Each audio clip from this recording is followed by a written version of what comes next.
ਰਣਵੀਰ ਸਿੰਘ ਜੁੜ ਚੁੱਕੇ ਨੇ ਮੇਰੇ ਨਾਲ ਹਰਜੋਤ ਸਿੰਘ ਖਾਲਸਾ ਜੀ। ਸਵਾਗਤ ਹੈ ਹਰਜੋਤ ਸਿੰਘ ਜੀ, ਸਤਿ ਸ਼੍ਰੀ ਅਕਾਲ ਜੀ। ਆਇਆਂ ਨੂੰ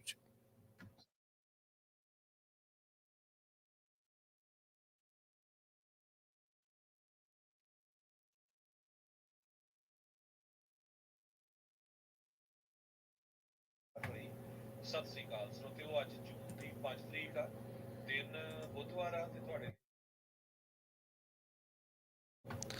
ਪ੍ਰੋਗਰਾਮ ਨੂੰ ਸਪਾਂਸਰ ਕਰਦੇ ਨੇ ਖਾਲਸਾ ਇੰਸ਼ੋਰੈਂਸ ਏਜੰਸੀ, ਜਿਨ੍ਹਾਂ ਦੇ ਕੋਲੋਂ ਹਰ ਇੱਕ ਤਰੀਕੇ ਦੀ ਇੰਸ਼ੋਰੈਂਸ ਕਰਵਾ ਸਕਦੇ ਹੋ। ਇੰਸ਼ੋਰੈਂਸ ਬਾਰੇ ਪਤਾ ਕਰਨ ਲਈ call 408 272 2500 4082722500। Turkiana immigration law firm, US immigration ਦਾ ਹੋਵੇ ਕਿਸੇ ਵੀ ਤਰੀਕੇ ਦਾ ਕੰਮ, call attorney J Turkiana 415 909 0503। Gurbachan Singh Nagra Sacramento, ਹਰਿੰਦਰਪੀਨ San Jose, Manjit Singh Fremont, Sarabjit Singh Kulwinder Kaur Dhoot, Surjit Singh Chahal Yuba City, Gurdev Singh Sohal Antelope, Sarabjit Singh Elko Nevada, Kamaljit Singh Makhan Daulatpuria ਮੰਟੀਕਾ, Karnail Singh Randhawa ਟਰਲੋਕ। ਇਹਨਾਂ ਸਾਰਿਆਂ ਦਾ ਧੰਨਵਾਦ। ਜੇ ਤੁਸੀਂ ਵੀ ਇਸ ਪ੍ਰੋਗਰਾਮ ਨੂੰ ਸਪਾਂਸਰ ਕਰਨਾ ਚਾਹੁੰਦੇ ਹੋ, ਸੰਪਰਕ ਕਰ ਸਕਦੇ ਹੋ 408 722 7698 ਦੇ ਉੱਤੇ। ਅੱਜ ਦੀਆਂ ਖਬਰਾਂ ਵੱਲ ਚੱਲੀਏ ਤੇ ਨਾਰਥਰਨ ਕੈਲੀਫੋਰਨੀਆ ਦੇ ਵਿੱਚ ਦੋ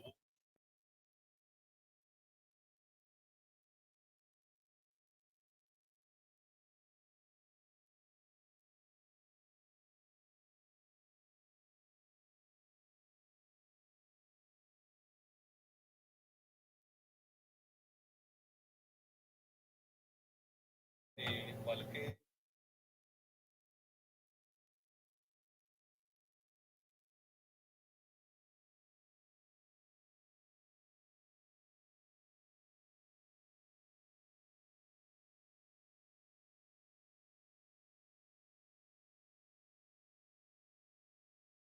ਪੂਰੀ ਤਰ੍ਹਾਂ ਸੜ ਗਏ ਜੀ, ਅਗਲੀ ਗੱਲ ਕਰੀਏ ਕੈਲੀਫੋਰਨੀਆ ਦੇ ਜਿਹੜੇ ਰੂਬੀਓ ਗ੍ਰਿਲ, ਜਿਨ੍ਹਾਂ ਨੇ ਬੀਤੇ ਦਿਨਾਂ 'ਚ ਐਲਾਨ ਕੀਤਾ ਸੀ ਵੀ ਉਹ 40 ਤੋਂ ਵੱਧ ਆਪਣੇ ਰੈਸਟੋਰੈਂਟ ਬੰਦ ਜਿਹੜੇ ਉਹ ਕਰਨ ਜਾ ਰਹੇ ਹੈਗੇ ਆ।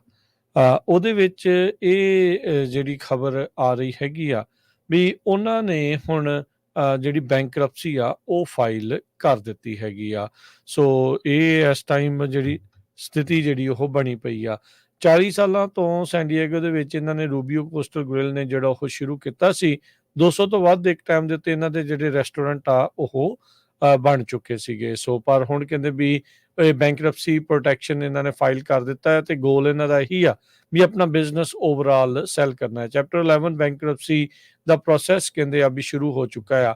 86 ਜਿਹੜੇ ਰੈਸਟੋਰੈਂਟ ਆ ਉਹ ਅਜੇ ਵੀ ਖੁੱਲੇ ਰਹਿਣਗੇ, ਉਹ ਆਪਰੇਟ ਕਰਨਗੇ। 22 ਤਾਂ ਇਹਨਾਂ ਦੇ ਜਿਹੜੇ ਰੂਬੀਓ ਗ੍ਰਿਲ ਦੇ ਰੈਸਟੋਰੈਂਟ ਆ ਉਹਨਾਂ ਨੂੰ ਸਦਰਨ ਕੈਲੀਫੋਰਨੀਆ ਦੇ ਵਿੱਚ ਬੰਦ ਕੀਤਾ ਗਿਆ ਆ। ਪਿਛਲੇ 4 ਸਾਲਾਂ ਦੇ ਵਿੱਚ ਕਹਿੰਦੇ ਵੀ ਇਹ ਜਿਹੜੀ ਲੇਟੈਸਟ ਫਾਈਲਿੰਗ ਇਸ ਤਰੀਕੇ ਦੇ ਨਾਲ ਜਿਹੜੀ ਉਹ ਆਈ ਆ। ਪਿਛਲੇ 4 ਸਾਲਾਂ 'ਚ ਦੂਜੀ ਵਾਰ ਕਹਿੰਦੇ ਵੀ ਇਹ ਕਰ ਰਹੇ ਆ ਵਿੱਚ ਇਹਨਾਂ ਨੇ 48 ਜਿਹੜੇ ਰੈਸਟੋਰੈਂਟ ਆ ਸਦਰਨ ਕੈਲੀਫੋਰਨੀਆ 'ਚ ਬੰਦ ਕਰਨੇ ਆ। ਸੋ ਓਵਰਆਲ ਇਹਨਾਂ ਨੇ ਪਹਿਲਾਂ ਕਿਹਾ ਸੀਗਾ ਵੀ ਇੱਥੇ ਬਿਜ਼ਨਸ ਕਰਨਾ ਜਿਹੜਾ ਉਹ ਬਹੁਤ ਔਖਾ ਬਣਿਆ ਪਿਆ ਆ, ਇਸ ਕਰਕੇ ਅਸੀਂ ਜਿਹੜਾ ਆ ਇਹਨਾਂ ਨੂੰ ਬੰਦ ਕਰਨ ਜਾ ਰਹੇ ਹਾਂ। ਹਰਜੋਤ ਸਿੰਘ ਜੀ, ਆਵਾਜ਼ ਨਹੀਂ ਆ ਰਹੀ।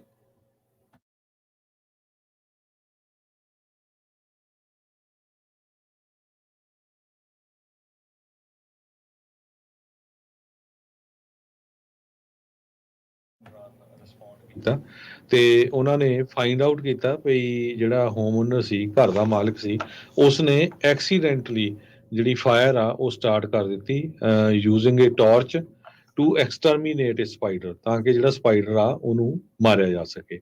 ਕਿਸੇ ਤਰ੍ਹਾਂ ਦੀ ਇੰਜਰੀ ਵਗੈਰਾ ਨਹੀਂ ਰਿਪੋਰਟ ਹੋਈ ਤੇ ਕਹਿੰਦੇ ਵੀ ਇਹ ਕੋਈ ਗੁੱਡ ਆਈਡੀਆ ਨਹੀਂ ਹੈਗਾ ਵੀ ਤੁਸੀਂ ਟਾਰਚ ਦੇ ਨਾਲ ਸਪਾਈਡਰ ਨੂੰ ਮਾਰੋ ਤੇ ਹੋਰ ਜਿਹੜੀਆਂ ਉੱਥੇ ਕੋਈ ਫਲੈਮੇਬਲ ਡਿਵਾਈਸਿਸ ਹੋਣ ਉਸ ਏਰੀਏ ਦੇ ਵਿੱਚ ਉਹਨਾਂ ਦੇ ਨਾਲ ਅੱਗ ਲੱਗ ਜਾਵੇ। ਸੋ ਲੱਕਲੀ ਕਿਸੇ ਦੇ ਸੱਟ ਚੋਟ ਨਹੀਂ ਲੱਗੀ, ਪਰ ਘਰ ਪੂਰੀ ਤਰ੍ਹਾਂ ਜਿਹੜਾ ਆ ਉਹ ਸੜ ਕੇ ਸੁਆਹ ਹੋ ਗਿਆ। ਅਗਲੀ ਗੱਲ ਕਰੀਏ ਕੈਲੀਫੋਰਨੀਆ ਨੂੰ, ਇਹ ਹੁਣ ਜਿਹੜੇ $53 ਮਿਲੀਅਨ ਆ ਉਹ ਪੇ ਕਰਨੇ ਪੈਣਗੇ। ਕਹਿੰਦੇ ਵੀ ਇਹਨਾਂ ਨੇ ਨਾਨ ਸਿਟੀਜ਼ਨਸ ਦੇ ਲਈ ਇੰਪ੍ਰੋਪਰਲੀ, ਗਲਤ ਢੰਗ ਦੇ ਨਾਲ ਰੀਇੰਬਰਸ ਕੀਤੇ ਸੀਗੇ। ਕੈਲੀਫੋਰਨੀਆ ਹੁਣ ਫੈਡਰਲ ਗਵਰਨਮੈਂਟ ਨੂੰ $52.7 ਮਿਲੀਅਨ ਕਹਿੰਦੇ ਆ ਵੀ ਉਹ ਕਰਦਾ ਆ। ਇਹ ਜਿਹੜੀ ਰੀਸੈਂਟ ਇੰਸਪੈਕਟਰ ਜਨਰਲ ਦੀ ਰਿਪੋਰਟ ਦੇ ਵਿੱਚ ਇਹ ਚੀਜ਼ ਸਾਹਮਣੇ ਆਈ ਸੀ। ਗੋਲਡਨ ਸਟੇਟ ਨੇ ਕਲੇਮ ਕੀਤਾ ਮੈਡੀਕੇਡ ਦੀਆਂ ਜਿਹੜੀਆਂ ਰੀਇੰਬਰਸਮੈਂਟ ਸਰਵਿਸਿਜ਼ ਦੇ ਲਈ ਜਿਹੜੀਆਂ ਇਹਨਾਂ ਨੇ ਨਾਨ ਸਿਟੀਜ਼ਨਸ ਨੂੰ ਪ੍ਰੋਵਾਈਡ ਕੀਤੀਆਂ ਸੀਗੀਆਂ, ਜਿਨ੍ਹਾਂ ਦਾ ਇਮੀਗ੍ਰੇਸ਼ਨ ਸਟੇਟਸ ਇਹ ਅਨਸੈਟਿਸਫੈਕਟਰੀ ਕਿ ਜਿਹੜੇ ਉਹ ਕਹਿ ਰਹੇ ਸੀਗੇ। ਕਹਿੰਦੇ ਮੋਸਟਲੀ ਇਹਦੇ ਵਿੱਚ ਉਹ ਲੋਕ ਸੀਗੇ ਜਿਨ੍ਹਾਂ ਨੂੰ ਜਿਹੜੇ ਅਸਾਈਲਮ ਦੇ ਲਈ ਅਪਲਾਈ ਜਿਨ੍ਹਾਂ ਨੇ ਕੀਤਾ ਸੀ, ਜਾਂ ਜਿਹੜੇ ਰਿਫਿਊਜੀ ਸੀਗੇ। ਸੋ ਸਟੇਟ ਕਹਿੰਦੇ ਵੀ ਇਹ ਪ੍ਰੋਹਿਬਿਟ ਕਰਦਾ ਆ ਵੀ ਇਦਾਂ ਦੀਆਂ ਜਿਹੜੀਆਂ ਫੈਡਰਲ ਰੀਇੰਬਰਸਮੈਂਟ ਆ ਮੈਡੀਕਲ ਐਮਰਜੈਂਸੀਜ਼ ਨੂੰ ਛੱਡ ਕੇ ਬਾਕੀ ਥਾਵਾਂ ਦੇ ਉੱਤੇ ਉਹ ਕਲੇਮ ਨਹੀਂ ਕਰ ਸਕਦੇ। ਇਹ ਕਰਦੇ ਰਹੇ, ਇਸ ਕਰਕੇ ਹੁਣ ਇਹਨਾਂ ਨੂੰ $53 ਮਿਲੀਅਨ ਵਾਪਸ ਫੈਡਰਲ ਸਰਕਾਰ ਨੂੰ ਦੇਣਾ ਪਵੇਗਾ। ਅਗਲੀ ਖਬਰ ਵੱਲ ਚਲੀਏ ਤੇ ਕੈਲੀਫੋਰਨੀਆ ਦੇ ਵਿੱਚ ਕੰਡੋਮੀਨੀਅਮ ਦੀ ਜਿਹੜੀ ਪ੍ਰਾਈਸਿਸ ਆ ਉਹ 40% ਤੱਕ ਕ੍ਰੈਸ਼ ਹੋ ਗਈ ਹੈਗੀ ਆ ਕਈ ਏਰੀਆਜ਼ ਦੇ ਵਿੱਚ। ਅੱਜ ਸਵੇਰ ਤੱਕ ਕੈਲੀਫੋਰਨੀਆ ਦੇ ਵਿੱਚ 8476 ਕੰਡੋ ਸੇਲ ਦੇ ਉੱਤੇ ਸੀ। ਜ਼ੀਲੋ ਇਹ ਦੱਸ ਰਿਹਾ ਵੀ 1973 ਵਾਲਿਆਂ ਨੇ ਜਿਹੜੀਆਂ ਉਹਨਾਂ ਦੀਆਂ ਇਨੀਸ਼ੀਅਲ ਪ੍ਰਾਈਸਿਸ ਸੀਗੀਆਂ ਉਹਨਾਂ ਤੋਂ ਕਾਫੀ ਘਟਾ ਦਿੱਤੀਆਂ ਹੈਗੀਆਂ। ਖਾਸ ਕਰਕੇ ਜਿਨ੍ਹਾਂ ਏਰੀਆ ਦੇ ਵਿੱਚ ਕੰਡੋਮੀਨੀਅਮ ਦੀ ਪ੍ਰਾਈਸ ਘਟੀ ਹੈਗੀ ਆ ਉਹ ਸੈਨ ਫਰਾਂਸਿਸਕੋ, ਸੈਨ ਹੋਜ਼ੇ, ਲਾਸ ਐਂਜਲਸ ਦਾ ਏਰੀਆ ਹੈਗਾ। ਵਕੇਸ਼ਨ ਰੈਂਟਲ ਇਨਵੈਸਟਰ ਹੈਗੇ ਆ ਰੋਹਿੰਤਰ, ਉਹ ਜਿਹੜੇ ਸੋਸ਼ਲ ਮੀਡੀਆ ਦੇ ਉੱਤੇ ਪੋਸਟ ਪਾਉਂਦੇ ਰਹਿੰਦੇ ਆ। ਉਹ ਕਹਿੰਦੇ ਵੀ ਮੈਂ ਆਪ ਹੈਰਾਨ ਆ ਵੀ ਇਹ ਪ੍ਰਾਈਸ ਡ੍ਰੌਪ ਬਹੁਤ ਜ਼ਿਆਦਾ ਆ ਸੈਨ ਫਰਾਂਸਿਸਕੋ ਦੇ ਵਿੱਚ। ਈਵਨ ਉਹਨਾਂ ਨੇ ਐਕਸ ਦੇ ਉੱਤੇ ਇੱਕ ਜਿਹੜਾ ਕੰਡੋਮੀਨੀਅਮ ਘਰ ਆ ਸੈਨ ਫਰਾਂਸਿਸਕੋ ਦੀ ਉਹਦੀ ਫੋਟੋ ਵੀ ਪਾਈ ਤੇ 2015 ਚ ਉਸ ਬੰਦੇ ਨੇ 2 ਮਿਲੀਅਨ 1 ਲੱਖ ਦਾ ਖਰੀਦਿਆ ਸੀ ਤੇ ਜੋ ਕਿ ਹੁਣ 11,68,000 ਦਾ ਵਿਕਿਆ। 8,33,000 ਦਾ ਜਿਹੜਾ ਲਾਸ ਆ ਉਹ ਹੋਇਆ ਹੈਗਾ। ਵਰਜੀਨੀਆ ਤੇ ਕੈਲੀਫੋਰਨੀਆ ਨੇ ਇੱਕ ਟਾਈਮ ਦੇ ਉੱਤੇ ਕਈ ਵਾਰੀ ਲੱਗਣਾ ਵੀ ਇਹ ਖਬਰ ਤਾਂ ਬੜੇ ਹੋਰ ਥਾਂ ਦੀ ਆ, ਪਰ ਇਹ ਕੈਲੀਫੋਰਨੀਆ ਦੇ ਨਾਲ ਸੰਬੰਧਿਤ ਖਬਰ ਇਸ ਤਰੀਕੇ ਨਾਲ ਆ। ਕੈਲੀਫੋਰਨੀਆ ਦੇ ਸਭ ਤੋਂ ਸਖਤ ਐਮਿਸ਼ਨ ਦੇ ਰੂਲਸ ਨੇ ਵਹੀਕਲਸ ਦੇ। ਜਿਹੜਾ ਵਰਜੀਨੀਆ ਸੂਬਾ ਆ ਉਹਨਾਂ ਨੇ ਕਿਹਾ ਸੀਗਾ ਵੀ ਅਸੀਂ ਫੋਲੋ ਕਰਨਾ ਆ ਕੈਲੀਫੋਰਨੀਆ ਦੇ ਇਹਨਾਂ ਰੂਲਸ ਨੂੰ, ਪਰ ਹੁਣ ਵਰਜੀਨੀਆ ਦੇ ਗਵਰਨਰ ਕਹਿ ਰਹੇ ਆ ਵੀ ਸਾਡੀ ਹੁਣ ਹੋ ਗਈ ਆ ਬੱਸ ਤੇ ਕੈਲੀਫੋਰਨੀਆ ਐਮਿਸ਼ਨ ਜਿਹੜੇ ਸਟੈਂਡਰਡਸ ਆ ਉਸ ਤੋਂ ਅਸੀਂ ਬਾਹਰ ਨਿਕਲਣਾ ਚਾਹੁੰਦੇ ਆ।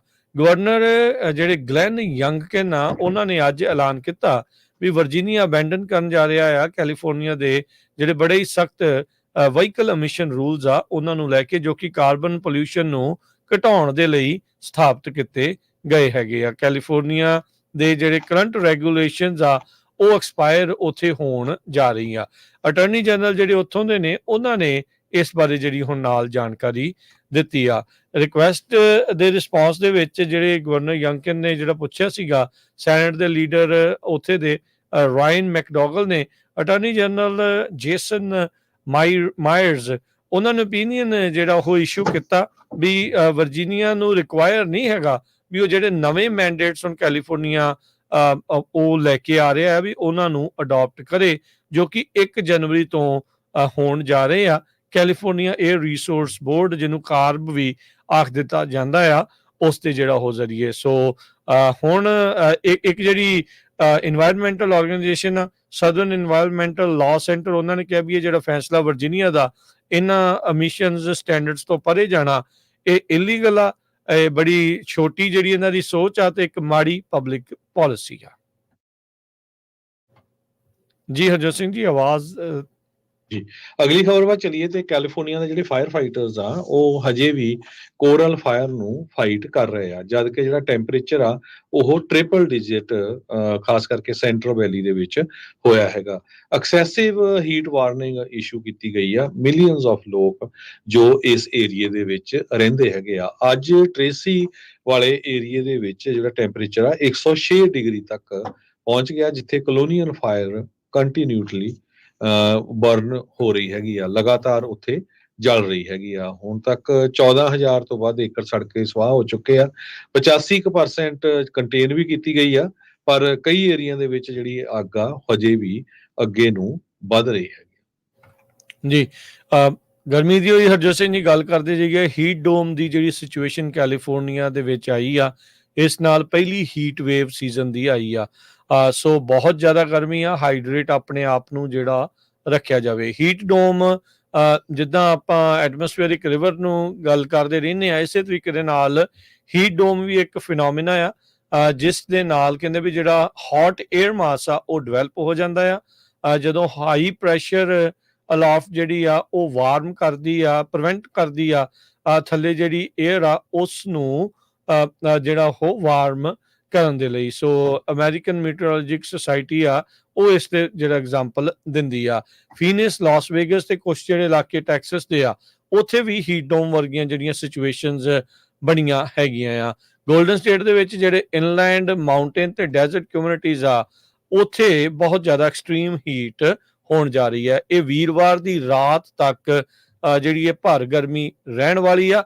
ਸੋ ਇਹ ਜ਼ਰੂਰੀ ਆ ਵੀ ਤੁਸੀਂ ਆਪਣੇ ਆਪ ਨੂੰ ਹਾਈਡਰੇਟ ਰੱਖੋ ਤੇ ਇਸ ਹਿਸਾਬ ਦੇ ਜਿਹੜੇ ਕੱਪੜੇ ਪਾਓ ਜਿਹਦੇ ਵਿੱਚ ਤੁਹਾਨੂੰ ਬਹੁਤੀ ਗਰਮੀ ਨਾ ਜਿਹੜੀ ਉਹ ਲੱਗੇ। ਤੇ ਕਹਿੰਦੇ ਵੀ ਬਾਹਰ ਜ਼ਿਆਦਾ ਐਕਸਰਸਾਈਜ਼ ਕਰਨ ਤੋਂ ਗੁਰੇਜ਼ ਜਿਹੜਾ ਉਹ ਕੀਤਾ ਜਾਵੇ, ਸ਼ੇਡ ਦੇ ਵਿੱਚ ਜਿਹੜਾ ਉਹ ਆਪਣੇ ਆਪ ਨੂੰ ਜਿਹੜਾ ਉਹ ਰੱਖੋ ਤੇ ਪਲੈਂਟੀ ਆਫ ਫਰੂਟ ਤੇ ਵੈਜੀਟੇਬਲ ਵੀ ਜਿਹੜਾ ਉਹ ਖਾਓ ਤਾਂ ਜੋ ਇਸ ਗਰਮੀ ਤੋਂ ਬਚਾ ਰੱਖਿਆ ਜਾਵੇ।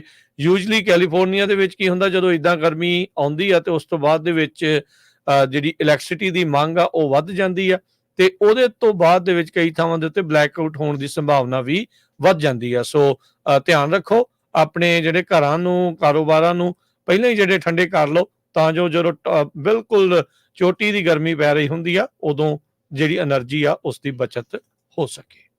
10 ਤੋਂ 15 ਡਿਗਰੀ ਤੱਕ ਐਵਰੇਜ ਜਿਹੜੀ ਆ ਹੀਟ ਦੀ ਉਹ ਵਧੀ ਹੈਗੀ ਆ।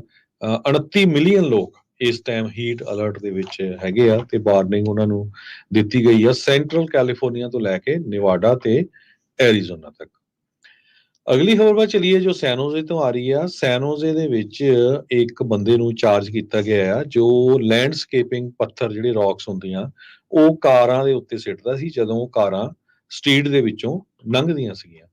ਓਵਰਪਾਸ ਤੋਂ ਹੀ ਸਿੱਟਦਾ ਸੀ। ਮਾਈਕਲ ਅਵੇਲਾ ਪੈਡਰਾਜ਼ਾ ਇਸ ਨੂੰ 20 ਕ੍ਰਾਈਮਸ ਦੇ ਵਿੱਚ ਚਾਰਜ ਕੀਤਾ ਗਿਆ ਜਿਸ ਨੇ 8 ਵਾਰੀ ਅਟੈਕ ਕੀਤਾ ਪਿਛਲੇ ਵੀਕਐਂਡ ਦੇ ਦੌਰਾਨ। ਜਦੋਂ ਤੁਸੀਂ ਕਿਸੇ ਦੇ ਕਾਰ ਤੇ ਪੱਥਰ ਮਾਰਦੇ ਹੈਗੇ ਆ ਬ੍ਰਿਜ ਤੋਂ ਜਾਂ ਦੂਰੋਂ ਤੇ ਉਹ ਆਪਣਾ ਜਿਹੜਾ ਆ ਕੰਟਰੋਲ ਆ ਉਹ ਵੀ ਲੂਜ਼ ਕਰ ਸਕਦਾ, ਕਿਸੇ ਦੀ ਜਿਹੜੀ ਆ ਡੈਥ ਹੋ ਸਕਦੀ ਹੈਗੀ ਆ। ਸੋ ਇਸ ਨੂੰ ਬੜਾ ਸੀਰੀਅਸਲੀ ਸੈਨੋਜ਼ੇ ਦੀ ਪੁਲਿਸ ਨੇ ਲਿਆ ਆ ਤੇ ਉਹਨਾਂ ਨੇ ਕਿਹਾ ਵੀ ਅਸੀਂ 8 ਫੈਲੋਨੀਜ਼ ਮਾਈਕਲ ਪੈਡਰਾਜ਼ਾ ਦੇ ਉੱਤੇ ਲਾਉਣ ਜਾ ਰਹੇ ਆ ਜਿਹਦਾ ਜਿਹੜਾ ਇੰਟੈਂਟ ਇਹ ਸੀ ਕਿ ਕਿਸੇ ਦੀ ਬੋਡੀ ਨੂੰ ਇੰਜਰ ਕਰਨਾ ਤੇ 9 ਫੈਲਨੀ ਚਾਰजेस ਵਿਦ ਡੈਡਲੀ ਵੈਪਨ ਤੇ 6 ਕਾਊਂਟ ਆਫ ਵੈਂਡਲਿਜ਼ਮ। ਇਹ ਸਾਰੇ ਚਾਰजेस ਸੈਂਟਾ ਕਲਾਰਾ ਕਾਉਂਟੀ ਦੇ ਡਿਸਟ੍ਰਿਕਟ ਅਟਾਰਨੀ ਦੇ ਆਫਿਸ ਨੇ ਅਵੀਲਾ ਪੈਡਰਾਜ਼ਾ ਦੇ ਉੱਤੇ ਲਾਏ ਹੈਗੇ ਜੀ। ਅਗਲੀ ਜਿਹੜੀ ਹਰਜੋਤ ਸਿੰਘ ਦੀ ਗੱਲ ਕਰਦੇ ਜਾਈਏ, ਚੋਰਾਂ ਦਾ ਕਹਿੰਦੇ ਵੀ ਕੋਈ ਦੀਨ ਮਜ਼ਹਬ ਨਹੀਂ ਹੁੰਦਾ, ਉਹ ਕੁਛ ਵੀ ਜਿਹੜਾ ਉਹ ਨਹੀਂ ਸੋਚਦੇ ਵੀ ਚੋਰੀ ਕਰਨ ਲੱਗਿਆ ਉਹ ਕਿੱਦਾਂ ਦਾ ਨੁਕਸਾਨ ਕਰ ਸਕਦੇ ਆ। ਐਲਏ ਦੇ ਵਿੱਚ ਜਿਹੜੇ ਚੋਰ ਆ ਉਹ ਅਜਿਹੀ ਚੀਜ਼ ਨੂੰ ਹੁਣ ਚੋਰੀ ਕਰਨ ਲੱਗੇ ਆ ਜਿਹਦੇ ਬਾਰੇ ਬੰਦਾ ਸੋਚਦਾ ਨਹੀਂ ਆ। ਪਰ ਕਹਿੰਦੇ ਵੀ ਇਸ ਚੋਰੀ ਦੇ ਨਾਲ ਉੱਥੇ ਰਹਿ ਰਹੇ ਜਿਹੜੇ ਲੋਕ ਆ ਉਹਨਾਂ ਨੂੰ ਮੁਸ਼ਕਲ ਆ ਸਕਦੀ ਆ ਤੇ ਉਹ ਰਿਸਕ ਦੇ ਵਿੱਚ ਪੈ ਜਾਂਦੇ ਆ, ਜਦੋਂ ਖਾਸ ਕਰਕੇ ਉਦੋਂ ਜਦੋਂ ਅੱਗਾਂ ਦਾ ਸੀਜ਼ਨ ਚੱਲ ਰਿਹਾ ਹੋਵੇ। ਗੋਲਡਨ ਸਟੇਟ ਵਾਟਰ ਵਾਲਿਆਂ ਨੇ ਕਿਹਾ ਆ ਵੀ 300 ਤੋਂ ਵੱਧ ਉਹਨਾਂ ਦੇ ਜਿਹੜੇ ਫਾਇਰ ਹਾਈਡਰੈਂਟਸ ਆ ਉਹ ਚੋਰੀ ਹੋ ਚੁੱਕੇ ਆ ਪਿਛਲੇ ਸਾਲ ਦੀ ਸ਼ੁਰੂਆਤ ਤੋਂ ਜਿਹੜਾ ਉਹ ਲੈ ਕੇ। ਕੁੱਲ ਮਿਲਾ ਕੇ $1.25 ਮਿਲੀਅਨ ਦਾ ਉਹਨਾਂ ਨੂੰ ਲਾਸ ਹੋ ਚੁੱਕਾ ਆ। ਐਲਏ ਕਾਉਂਟੀ ਦੇ ਵਿੱਚ ਪਿਛਲੇ ਸਾਲ ਕਹਿੰਦੇ ਵੀ 100 ਤੋਂ ਵੱਧ ਫਾਇਰ ਹਾਈਡਰੈਂਟ ਜਿਹੜੇ ਆ ਉਹ ਚੋਰੀ ਜਿਹੜੇ ਉਹ ਹੋਏ ਸੀ, ਜਿਹਦੇ ਨਾਲ ਜਿਹੜੀਆਂ ਕਈ ਕਮਿਊਨਿਟੀਜ਼ ਆ ਜੇ ਉੱਥੇ ਅੱਗ ਲੱਗ ਜਾਵੇ ਤਾਂ ਉਹਨੂੰ ਕੰਟਰੋਲ ਕਰਨ ਦੇ ਵਿੱਚ ਬਹੁਤ ਜ਼ਿਆਦਾ ਮੁਸ਼ਕਲ ਆ ਸਕਦੀ ਆ। ਕੱਲੇ ਹੀ ਐਲਏ ਕਾਉਂਟੀ ਦੇ ਵਿੱਚ ਕੱਲੇ ਇਸ ਸਾਲ 85 ਜਿਹੜੇ ਫਾਇਰ ਹਾਈਡਰੈਂਟ, ਇਸ ਤੋਂ ਇਲਾਵਾ ਲਿਨਵੁੱਡ ਦੇ ਵਿੱਚ 14 ਫਾਇਰ ਹਾਈਡਰੈਂਟ ਆ ਉਹ ਚੋਰੀ ਹੋ ਚੁੱਕੇ ਆ। ਸੋ ਚੋਰਾਂ ਨੂੰ ਹੁਣ ਕਹਿੰਦੇ ਆ ਵੀ ਕੁਛ ਵੀ ਜਿਹੜਾ ਉਹ ਚਾਹੀਦਾ ਆ ਤੇ ਆਪਣੇ ਜਿਹੜੇ ਸਰਕਾਰੀ ਚੀਜ਼ਾਂ ਆ ਉਹਦੇ ਉੱਤੋਂ ਵੀ ਇਹਨਾਂ ਨੇ ਜਿਹੜੀਆਂ ਚੋਰੀ ਕਰ ਲਈਆਂ ਆ। ਕੁੱਲ ਮਿਲਾ ਕੇ 300 ਤੋਂ ਵੱਧ ਫਾਇਰ ਹਾਈਡਰੈਂਟ ਹੁਣ ਤੱਕ ਚੋਰੀ ਹੋ ਚੁੱਕੇ ਆ। ਜੀ। ਪ੍ਰੈਜ਼ੀਡੈਂਟ ਜੋ ਬਾਈਡਨ ਉਹਨਾਂ ਨੇ ਐਗਜ਼ੀਕਿਊਟਿਵ ਆਰਡਰ ਜਾਰੀ ਕੀਤਾ ਹੈ ਬਾਰਡਰ ਦੇ ਉੱਤੇ ਤੇ ਕਹਿੰਦੇ ਭਈ ਜਿਸ ਟਾਈਮ ਦੇ ਉੱਤੇ ਉਹਨਾਂ ਨੇ ਜਿਹੜਾ ਜਾਰੀ ਕੀਤਾ ਇਹ ਐਗਜ਼ੀਕਿਊਟਿਵ ਆਰਡਰ ਸਾਈਨ ਕੀਤਾ ਹੈਗਾ ਤੇ ਅੱਜ ਫਿਰ 50 ਤੋਂ ਵੱਧ ਜਿਹੜੇ ਮਾਈਗ੍ਰੈਂਟਸ ਆ ਉਹ ਪਹੁੰਚੇ ਹੈਗੇ ਆ ਬਾਰਡਰ ਦੇ ਉੱਤੇ ਤੇ ਉਹਨਾਂ ਨੇ 9 ਆਵਰ ਦਾ ਜਿਹੜਾ ਟਰੈਕ ਸੀਗਾ ਉਹਨਾਂ ਦਾ ਪਹਾੜੀਆਂ ਦੇ ਵਿੱਚੋਂ ਟਿਕਾਟੇ ਜੋ ਨਾਰਥ ਆਫ ਮੈਕਸੀਕੋ ਦੇ ਵਿੱਚ ਹੈਗਾ ਉੱਥੋਂ ਇਹ ਪਹੁੰਚੇ ਹੈਗੇ ਆ, ਜਿਨ੍ਹਾਂ ਦੇ ਵਿੱਚ ਬੱਚੇ ਵੀ ਸੀ, ਬੀਬੀਆਂ ਵੀ ਸੀਗੇ ਤੇ ਮੈਨ ਵੀ ਸੀਗੇ। Cuba, Ecuador, China, Brazil, India, ਇਹਨਾਂ ਸਾਰੇ ਮੁਲਕਾਂ ਤੋਂ ਲੋਕ ਜੋ ਆ ਉਹ ਪਹੁੰਚ ਰਹੇ ਹੈਗੇ ਆ। ਜੀ, ਇਹਦੇ ਵਿੱਚ ਇੱਕ ਵਾਰੀ ਫੇਰ ਦੱਸ ਜਾਈਏ, ਇਹਨਾਂ ਨੇ 2500 ਦਾ ਇੱਕ ਆંકੜਾ ਰੱਖਿਆ, ਕਹਿੰਦੇ ਵੀ ਜੇ ਇੱਕ ਹਫ਼ਤੇ ਦੀ ਐਵਰੇਜ, ਡੇਲੀ ਐਵਰੇਜ 2500 ਤੋਂ ਪਾਰ ਕਰ ਜਾਂਦੀ ਆ ਤਾਂ ਬਾਰਡਰ ਦੇ ਉੱਤੇ ਹੋਰ ਜ਼ਿਆਦਾ ਸਖਤੀ ਹੋ ਕੇ ਇਹ ਆંકੜਾ ਜਿੰਨੀ ਦੇਰ ਤੱਕ ਫਿਰ 1500 ਤੇ ਨਹੀਂ ਪਹੁੰਚ ਜਾਂਦਾ, ਉਨੀ ਦੇਰ ਤੱਕ ਸਖਤੀ ਜਿਹੜੀ ਉਹ ਰਹਿਣੀ ਆ। ਤੇ ਨਾਲੇ 2500 ਦੇ ਉੱਤੇ ਜਦ ਇਹ ਟ੍ਰਿਗਰ ਹੁੰਦਾ ਆ ਤਾਂ ਉਸ ਟਾਈਮ ਤੋਂ ਬਾਅਦ ਦੇ ਵਿੱਚ ਜਿਹੜੇ ਵੀ ਆਏ ਲੋਕ ਆ ਉਹ ਅਸਾਈਲਮ ਦੇ ਲਈ ਅਪਲਾਈ ਨਹੀਂ ਕਰ ਸਕਣਗੇ। ਸੋ ਕਾਫੀ ਜਿਹੜਾ ਸਖਤ ਕੰਮ ਇਸ ਟਾਈਮ ਹੁੰਦਾ ਜਾ ਰਿਹਾ ਆ। ਸੋ ਇਹ ਦੇਰ ਆਏ ਦੁਰਸਤ ਆਏ ਆ, ਇਹ ਹੁਣ ਸਵਾਲ ਆ ਜਾਂ ਬਹੁਤ ਦੇਰੀ ਇਹਨਾਂ ਨੇ ਕਰ ਦਿੱਤੀ ਆ ਕਿ ਹਰ ਇੱਕ ਜਣਾ ਆਪੋ ਆਪਣੇ ਪੱਖ ਦੇ ਨਾਲ ਇਸ ਪੂਰੇ ਸਿਨੈਰੀਓ ਨੂੰ ਜਿਹੜਾ ਉਹ ਦੇਖ ਰਿਹਾ ਆ। ਅਗਲੀ ਗੱਲ ਕਰੀਏ, ਲਾਸ ਐਂਜਲਸ ਕਾਉਂਟੀ ਦੇ ਬੋਰਡ ਆਫ ਸੁਪਰਵਾਈਜ਼ਰ, ਉਹਨਾਂ ਨੇ 2 ਦੇ ਮੁਕਾਬਲੇ 3 ਦੇ ਉੱਤੇ ਜਿਹੜੀ ਉਹ ਵੋਟ ਕੀਤੀ, ਜਿਸ ਦੇ ਵਿੱਚ ਇਹ ਕਹਿੰਦੇ ਆ ਵੀ ਜਿਹੜੀ ਰੈਂਟ ਦੀ ਸਟੇਬਲਾਈਜੇਸ਼ਨ ਆ ਉਸ ਨੂੰ ਜਿਹੜਾ ਉਹ ਕਿੱਦਾਂ ਕੀਤਾ ਜਾਵੇ। ਕਹਿੰਦੇ ਵੀ 3% ਤੋਂ ਵੱਧ ਰੈਂਟ ਨੂੰ ਵਧਾਉਣ ਦੇ ਉੱਤੇ ਇਹਨਾਂ ਨੇ ਰੋਕ ਜਿਹੜੀ ਉਹ ਲਾ ਦਿੱਤੀ ਆ। ਐਲਏ ਟਾਈਮ ਇਸ ਨੂੰ ਰਿਪੋਰਟ ਕਰ ਰਹੀ ਆ ਤੇ ਕਹਿੰਦੇ ਵੀ ਇਸ ਪ੍ਰਪੋਜ਼ਲ ਦੇ ਤਹਿਤ ਜਿਹੜੇ ਸਮਾਲ ਪ੍ਰਾਪਰਟੀ ਓਨਰਸ ਆ ਉਹ ਰੈਂਟ ਨੂੰ 4% ਤੱਕ ਇਨਕਰੀਜ਼ ਕਰ ਸਕਦੇ ਆ, ਜਿਹੜੇ ਲਗਜ਼ਰੀ ਯੂਨਿਟ ਵਾਲੇ ਆ ਉਹ 5% ਤੱਕ ਇਸ ਨੂੰ ਵਧਾ ਸਕਦੇ ਆ। ਤੇ ਕਹਿੰਦੇ ਵੀ ਜੇ ਇਹ ਪਾਸ ਹੁੰਦਾ ਆ ਤੇ ਪਰਮਾਨੈਂਟ ਜਿਹੜਾ ਆ 3% ਦਾ ਜਿਹੜਾ ਕੈਪ ਆ ਇਹ ਟੇਕ ਇਫੈਕਟ ਕਰਨ ਜਾ ਰਿਹਾ ਆ। ਇਹ ਕੈਪ ਕਹਿੰਦੇ ਵੀ 51,700 ਜਿਹੜੇ ਰੈਂਟ ਕੰਟਰੋਲ ਯੂਨਿਟਸ 1995 ਤੋਂ ਪਹਿਲਾਂ ਦੇ ਜਿਹੜੇ ਬਣੇ ਆ ਅਨਇਨਕੋਰਪੋਰੇਟਡ ਐਲਏ ਕਾਉਂਟੀ ਦੇ ਵਿੱਚ, ਜੋ ਕਿ ਮੋਸਟਲੀ ਈਸਟ ਐਲਏ ਤੇ ਸਾਊਥ ਐਲਏ ਤੇ ਸੈਨ ਗੈਬਰੀਅਲ ਵੈਲੀ ਦੇ ਵਿੱਚ ਪੈਂਦਾ ਆ, ਉਹਨਾਂ ਉੱਤੇ ਇਹ ਅਪਲਾਈ ਹੋਊਗਾ। ਲੈਂਡਲੋਰਡ ਕਹਿੰਦੇ ਆ ਵੀ ਇਸ ਦੇ ਨਾਲ ਜਿਹੜਾ ਸਾਨੂੰ ਬਹੁਤ ਜ਼ਿਆਦਾ ਮੁਸ਼ਕਲਾਂ ਜਿਹੜੀਆਂ ਹੋ ਆ ਰਹੀਆਂ ਆ। ਰੀਜ਼ਨ ਇਹਦੇ ਵਿੱਚ ਇਹ ਆ, ਕਹਿੰਦੇ ਵੀ ਇੰਸ਼ੋਰੈਂਸ ਦਾ ਹੀ ਖਰਚਾ ਜਿਹੜਾ ਪਿਛਲੇ ਕੁਝ ਸਾਲਾਂ ਦੇ ਵਿੱਚ ਦੁੱਗਣਾ ਤਿਗਣਾ ਜਿਹੜਾ ਹੋ ਚੁੱਕਾ ਆ, ਤੇ ਜੇ ਅਸੀਂ ਰੈਂਟ ਵੀ ਸਿਰਫ 3% ਵਧਾਵਾਂਗੇ ਤਾਂ ਸਾਡਾ ਇਸ ਦੇ ਵਿੱਚ ਗੁਜ਼ਾਰਾ ਨਹੀਂ ਹੋਣਾ। ਸੋ ਹੁਣ ਦੇਖੋ ਅੱਗੇ ਇਸ ਦੇ ਨਾਲ ਕੀ ਜਿਹੜਾ ਉਹ ਬਣਦਾ ਆ। ਜੀ, ਤੇ ਆਪਾਂ ਸਟਾਕ ਮਾਰਕੀਟ ਦੀ ਵੀ ਗੱਲ ਕਰਨੀ ਆ, ਤੇ ਉਸ ਤੋਂ ਪਹਿਲਾਂ ਇੱਕ ਖਬਰ ਹੋਰ, ਕਮਲਾ ਹੈਰਿਸ ਜੋ ਆਪਣੇ ਵਾਈਸ ਪ੍ਰੈਜ਼ੀਡੈਂਟ ਹੈਗੇ ਆ, ਬੇ ਏਰੀਏ ਦੇ ਵਿੱਚ ਆਏ ਤੇ ਉਹਨਾਂ ਦਾ ਕਾਫੀ ਜ਼ਿਆਦਾ ਜਿਹੜਾ ਵਿਰੋਧ ਹੋਇਆ ਹੈਗਾ। ਕੈਂਪੇਨ ਫੰਡ ਰੇਜ਼ਿੰਗ ਦੇ ਸੰਬੰਧ ਚ ਆਏ ਸੀ। ਪ੍ਰੈਜ਼ੀਡੈਂਟ ਡੋਨਲਡ ਟਰੰਪ ਹੋਣੀ ਵੀ ਕੱਲ ਬੇ ਏਰੀਏ ਦੇ ਵਿੱਚ ਆਏ ਸੀ। ਕਮਲਾ ਹੈਰਿਸ ਉਹਨਾਂ ਦਾ ਜਿਹੜਾ ਸਟਾਪ ਸੀਗਾ ਓਕਲੈਂਡ ਦੇ ਵਿੱਚ ਸੀਗਾ, ਇੱਕ ਪ੍ਰਾਈਵੇਟ ਫੰਡ ਰੇਜ਼ਿੰਗ ਦਾ, ਰੌਕ ਰਿਜ ਨੇਬਰਹੁੱਡ ਦੇ ਵਿੱਚ 11:30 ਵਜੇ ਦੇ ਕਰੀਬ। ਕਹਿੰਦੇ ਦਰਜਨ ਤੋਂ ਵੱਧ ਜਿਹੜੇ ਪ੍ਰੋਟੈਸਟਰਸ ਆ ਉਹ ਉੱਥੇ ਪਹੁੰਚ ਗਏ। ਉਹਨਾਂ ਨੇ ਜਿਹੜੀ ਯੂਐਸ ਗਵਰਨਮੈਂਟ ਦੀਆਂ ਪਾਲਿਸੀਜ਼ ਦਾ ਵਿਰੋਧ ਕੀਤਾ ਤੇ ਉਹਨਾਂ ਨੇ ਕਿਹਾ ਵੀ ਯੂਐਸ ਗਵਰਨਮੈਂਟ ਨੂੰ ਜੋ ਇਜ਼ਰਾਈਲ ਦੇ ਨਾਲ ਸੰਬੰਧ ਆ ਉਹਨਾਂ ਨੂੰ ਕੱਟ ਕਰ ਦੇਣਾ ਚਾਹੀਦਾ ਆ, ਕਿਉਂਕਿ ਜੋ ਬੰਬਾਰਡਮੈਂਟ ਗਾਜ਼ਾ ਦੇ ਵਿੱਚ ਹਜੇ ਤੱਕ ਵੀ ਕੰਟੀਨਿਊਸਲੀ ਚੱਲ ਰਹੀ ਹੈਗੀ ਆ, ਉਹਦੇ ਵਿੱਚ ਇਜ਼ਰਾਈਲ ਵਾਲੇ ਕੋਈ ਵੀ ਸਟਾਪ ਕਰਨ ਦਾ ਨਾਮ ਨਹੀਂ ਲੈ ਰਹੇ। ਜੀ, ਤੇ ਮਾਰਕੀਟ ਦੀ ਹਰਜੋਤ ਸਿੰਘ ਜੀ ਜਾਂਦੇ ਦੀ ਗੱਲ ਕਰਦੇ ਜਾਈਏ ਤਾਂ ਜਿਹੜੀ ਐਨਵੀਡੀਆ ਕੰਪਨੀ ਆ ਉਹ $3 ਟ੍ਰਿਲੀਅਨ ਤੋਂ ਵੀ ਵੱਧ ਲਾਗਤ ਦੀ ਜਿਹੜੀ ਕੀਮਤ ਆ ਮਾਰਕੀਟ ਕੈਪ ਦੇ ਹਿਸਾਬ ਦੇ ਨਾਲ ਉਹ ਬਣ ਚੁੱਕੀ ਆ।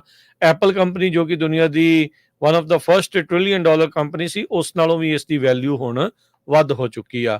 ਤੇ ਇੱਕ ਜਿਹੜੀ ਖਬਰ ਇਸ ਦੇ ਨਾਲ ਆਪਾਂ ਹੋਰ ਸ਼ੇਅਰ ਕਰਦੇ ਜਾਈਏ ਸਟਾਕਸ ਦੇ ਨਾਲ, ਯਾਦ ਹੋਣਾ ਆਪਾਂ ਬੀਤੇ ਦਿਨਾਂ 'ਚ ਖਬਰ ਕੀਤੀ ਸੀ ਵੀ ਬਰਕਸ਼ਾਇਰ ਹਾਥਵੇ ਜਿਹੜਾ 99% ਡਿਪ ਹੋਇਆ ਸੀ, $6.5 ਲੱਖ ਵਾਲਾ ਜਿਹੜਾ ਸ਼ੇਅਰ ਆ ਉਹ $180-190 ਦਾ ਹੋ ਗਿਆ ਸੀ। ਕਈਆਂ ਨੇ ਉਸ ਟਾਈਮ ਦੇ ਉੱਤੇ ਸ਼ੇਅਰ ਜਿਹੜੇ ਉਹ ਬਾਏ ਕਰ ਲਏ ਸੀਗੇ।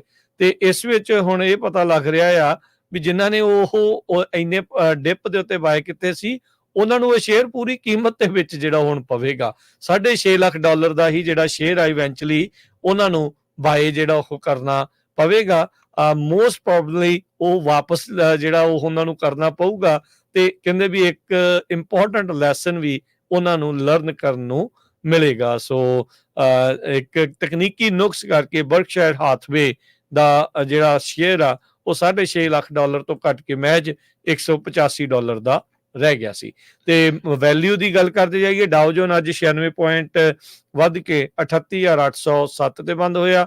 S&P 63 ਪੁਆਇੰਟ ਵੱਧ ਕੇ 53,154 ਤੇ, ਨੈਸਡੈਕ 300 ਤੇ 31 ਪੁਆਇੰਟ ਵੱਧ ਕੇ 17,188 ਦੇ ਉੱਤੇ। ਸੋਨੇ ਦਾ ਭਾਅ $2300 ਤੇ $74 ਪ੍ਰਤੀ ਆਉਂਸ। ਕੱਚੇ ਤੇਲ ਦੀ ਕੀਮਤ $75 ਪ੍ਰਤੀ ਬੈਰਲ। 10 ਈਅਰ ਯੀਲਡ ਜਿਹੜੀ 4.28%, ਕ੍ਰਿਪਟੋ ਕਰੰਸੀ 'ਚ ਬਿਟਕੋਇਨ 70,976 ਤੇ ਇਥੀਰੀਅਮ $3860 ਦੇ ਬਰਾਬਰ ਚੱਲ ਰਿਹਾ ਆ। ਜੀ, ਜਿਹੜੀ ਸਟਾਕ ਮਾਰਕੀਟ ਆ ਕਹਿੰਦੇ 10% ਤੱਕ ਪਲੰਜ ਹੋ ਸਕਦੀ ਹੈਗੀ ਹੈ, ਜਿਸ ਹਿਸਾਬ ਦੇ ਨਾਲ ਇਕਨੋਮੀ ਚੱਲ ਰਹੀ ਹੈ। ਸਟੇਫਲ ਵਾਰਨਿੰਗ ਦੇ ਰਿਹਾ ਹੈਗਾ। S&P ਕਹਿੰਦੇ 10% ਡਿੱਗ ਸਕਦਾ ਹੈਗਾ ਆ। ਤੇ ਹੁਣ ਜਾਂਦੇ ਜਾਂਦੇ ਆਪਾਂ ਜੇ ਕਰੰਸੀ ਦੀ ਗੱਲ ਕਰਦੇ ਜਾਈਏ, $1 ਦੇ ਬਰਾਬਰ ਇੰਡੀਆ ਦੇ 83 ਰੁਪਏ ਤੇ 43 ਪੈਸੇ ਰਹੇ ਆ। $1 ਦੇ ਬਰਾਬਰ ਪਾਕਿਸਤਾਨ ਦੇ 278 ਰੁਪਏ ਤੇ 43 ਪੈਸੇ ਤੇ $1 ਦੇ ਬਰਾਬਰ ਕੈਨੇਡਾ ਦੇ $1 ਤੇ 37 ਸੈਂਟ। ਇੱਥੇ ਪ੍ਰੋਗਰਾਮ ਦੀ ਸਮਾਪਤੀ ਮੇਰੇ ਰਾਜਕਰਮਜੀਤ ਸਿੰਘ ਵੱਲੋਂ ਤੇ ਹਰਜੋਤ ਸਿੰਘ ਵੱਲੋਂ ਸਭ ਨੂੰ ਪਿਆਰ ਭਰੀ ਨਿੱਘੀ ਸਤਿ ਸ੍ਰੀ ਸਤਿ ਅਕਾਲ। ਸ੍ਰੀ ਅਕਾਲ। ਜਿਉਂਦੇ ਵਾਸਤੇ ਰਹੋ, ਹੱਸਦੇ ਖੇਡਦੇ ਰਹੋ, ਸੁਣਦੇ ਰਹੋ, ਦੇਖਦੇ ਰਹੋ ਪੰਜਾਬੀ ਰੇਡੀਓ USA।